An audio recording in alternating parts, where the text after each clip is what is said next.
Hello and welcome to Mastering Dating. I'm so happy that you guys are here for another video on my YouTube channel. If you have not subscribed yet, please hit the subscribe button so that you don't miss out on any of my videos that I post on a weekly basis. Today's video is going to be really good because we'll be talking about the things that you can do to bring more of your authentic self to the table, to bring your authentic self to your first date or to the relationship or to the fifth date, whatever the case may be. The same principles apply every time. How do we tap into this authentic, natural state of being when we are on a first, second, third, or date, or when we are in a new relationship or an older relationship?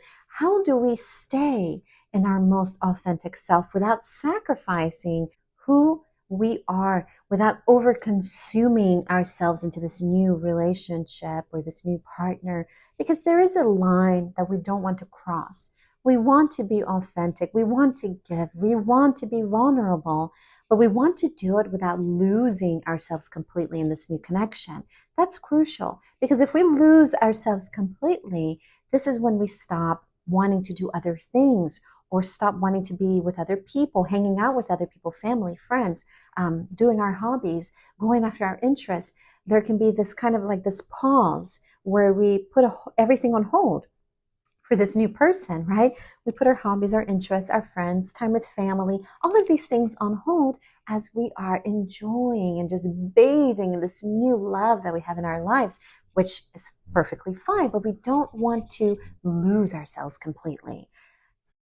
And the best way to do this is to have boundaries. Create boundaries that keep you in check, where you are vulnerable and you're open to this new love, this new person in your life, or this person that you have reunited with, if that's the case. You're open, you're vulnerable, but at the same time, you are maintaining boundaries, which means you still spend time with family and friends. You still do the things you love to do on your own or with your loved ones that have nothing to do with this partner, your interests, your hobbies. You don't give those things up. You simply find a balance between this new partner or this reunited love and your life and the things that you do and the people you usually hang out with.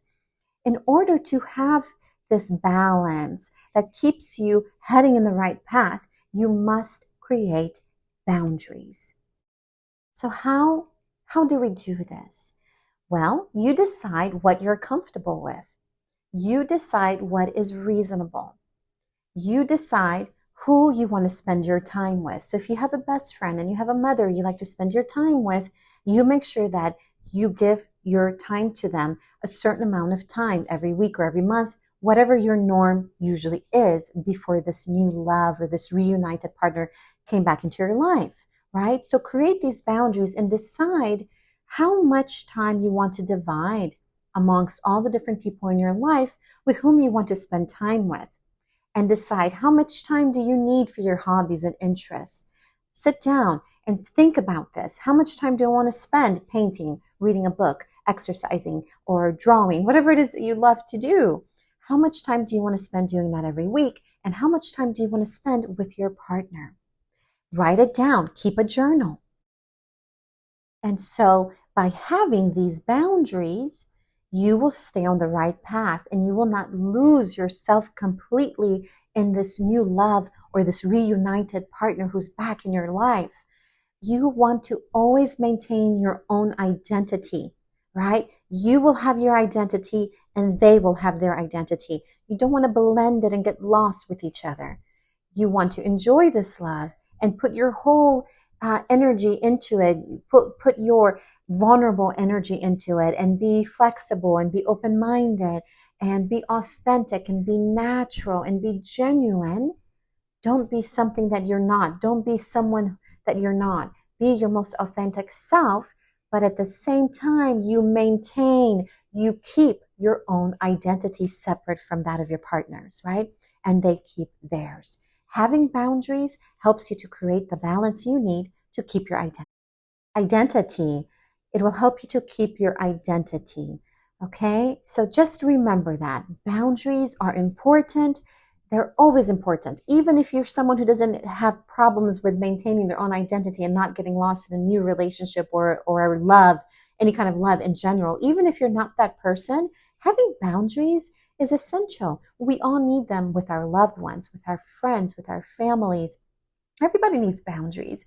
We need to create personal boundaries and decide what we are comfortable with and not comfortable with. Decide what is your obstacle. Think about what your obstacle is and decide what you can do, what kind of boundary you can create to help you deal with this obstacle in the most effective way possible. Just remember that, and that will keep you on the right path.